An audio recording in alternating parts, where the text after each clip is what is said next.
જમવાનું શું કરવાનું છે? હું કઈ નહીં બનાવું, મને ઢોસો જ ખાવો છે. પણ તું મારી પાસે બેસતી ન હો તો મને કઈક રીલ વાલી હું જોતો હતો, તું એમાં આવીને વચ્ચે ડબ્બા મારે છે. તો તમારે ઢોસા નો જોવાય ને, ઓલો કેવું છે આમ બનાવે છે, મને જ ખાવો છે. મને ઢોસો ખાવા લઈ જાવ ને. અરે ઈ તો હું અમસ્તો જતો તો ટાઈમ પાસ કરવા, તું ભાખરી કરવાની હતી, હું થયું? ના, હું ભાખરી નહીં બનાવું, મને નો ભાવે અત્યારે. હું ઢોસો જ ખાઈશ.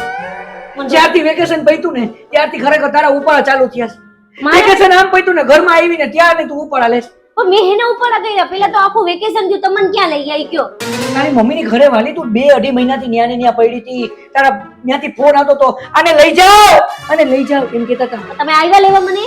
આ તો હું આવી ગઈ, તમે લેવા જ નહોતા આવતા. હવે ગમે થાય, હું તો ઢોસો જ ખાઈશ બસ. પણ હવે રજામાં ખાઈ આવશું. ના, હું આજે જ જઈશ. જો હું આજથી રસોઈ નહીં બનાવું, જો બનાવી તો હું જમીશ નહીં. તું નો જમતો કાઈ નહીં, મારા પૂરતું તો કર ને. જો આપણે હારે જાય, તમને મારી કઈ પડી જ નથી ને.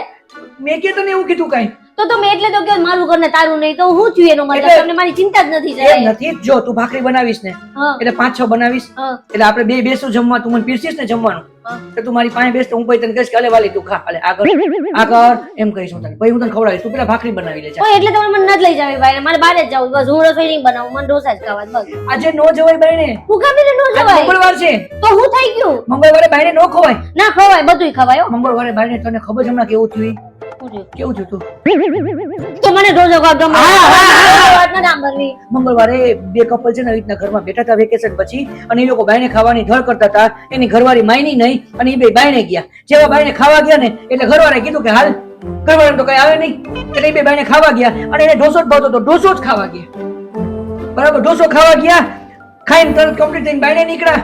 જેવા આમ બાયણે નીકળીને આમ સાઈડ ને એટલે સીધા ઘરે પહોંચ્યા. ઘરે પહોંચીને એ લોકો હોતા કોઈને જેવા હવારે ઉઠ્યા ને એટલે એની ઘરવાળી ઝાડા થઈ ગયા. 2 દી લગીને એની પેટમાં આટીઓ ચડતી હતી. એ જે ઢોસો વચ્ચે હલવાઈ ગયો પેટમાં, એવો હલવાઈ ગયો તો કે વાત પૂછમાં. કાયમ ચૂરની એક બોટલ આખી ખાલી કરી હતી. ઢોસામાં એવું. ઢોસામાં જ થયું તું. આ તો દેખાવમાં આવે, બાયનેનું ખવાય? શું બાયનેનું કોઈ દી ન ખવાય. અત્યારે તો એમાં કેવો, અત્યારે જો હું છે ખર્ચા બચાવવાના વાત છે, અત્યારે એવું ન ખવાય. એના કરતા તું ભાખરી કર તો આપણે બે હંપીને હળી મળીને ભાખરી ખાવું. એવું લાગે તો હું તને કરાવવા લાગુ. હું કહું? હે? મને પાવભાજી ખાવી છે, ઢોસો નહીં ખાવ. હાલો, પણ હું બહાર જ ખાઈશ. હું ઘરે પાવભાજી નહીં માં ઈ બનાવું. થાય. એમાં શું થાય? અપશકન કહેવાય. આજે આટલી ધોર થઈ ગઈ હોય ને પછી બાયણે ખાવા જાય ને તો એને અપશકન કહેવાય. એટલે એના કરતા એક કામ કર, આજનો દી ઘરે બનાવી નાખ. તારે પાવભાજી નહીં ઢોસો ખાવો જ ને, હું તને ઓલો લોચા વાળો ઢોસો, તું લોચા બોલો ને, હું કહે ચોલો. કૂચો કૂચો. હા, એ કૂચો ઢોસો, એને છે ને બધા મસાલા ફ્રાય કે આપણે એને કૂચા ઢોસા કહીએ. હું તને ખાલી કૂચા ઢોસા ગરમા ગરમ ખાવા લઈ જઈશ. આજનો દી ખાલી ભાખરી બનાવી. જા, કઈ નહીં, હું ખવડાવીશ. એમ નહીં, સાંભળો હું તમને આમ જો 1 મિનિટ પ્લીઝ. મને અત્યારે હવે હું તમને કહું ને, મને ના નો પાડતા. ના. મને છે ને પાણીપુરી, ભેળ ને આપણે શું કહેવાય ઓલી સેવપુરી ને એવું હાલ ખાવાનું. હાલ હમણાં જ લઈ જાઓ. હાલ પાણીપુરી ખાઈને પેટમાં ગંધારી પાણીપુરી. અત્યારે ઉનાળામાં તો ખબર ને પરસેવો કેવો હોય, મીઠાની જરૂર જ નથી પડતી અત્યારે. હાલ લઈ જાઓ, ખાવી હોય ને તો. પછી મને કહેતી નહીં જો ઘરમાં આવીને કાંઈ પણ થાય ને તો. તો તમે બધાયમાં મને આમ ના પાડો મેં છો. ક્યાં ના પાડી? હું તો ના તમે હું પાડતો કાંઈ નથી. પણ કહું તો તમે કહો ના. સીધું હું ઓલું કહું તો હું ના. એમ કહું છું. પાવભાજીમાંય ના, ના. પાણીપુરીમાંય ના. ના ના એકેયમાં ના નહીં. હું એમ કહું છું, આપણે ખાલી કાલે જઈએ. આજનો દિવસ ઘરમાં પણ પણ તમે ના શું કામ એને બધા મોટા એવા કહેતા કે નકારામાં નહીં કરવાનું. તમે મને નાના જ કર્યા રાખો છો. એ આજનો દી દિવસમાં કહું છું ખાલી.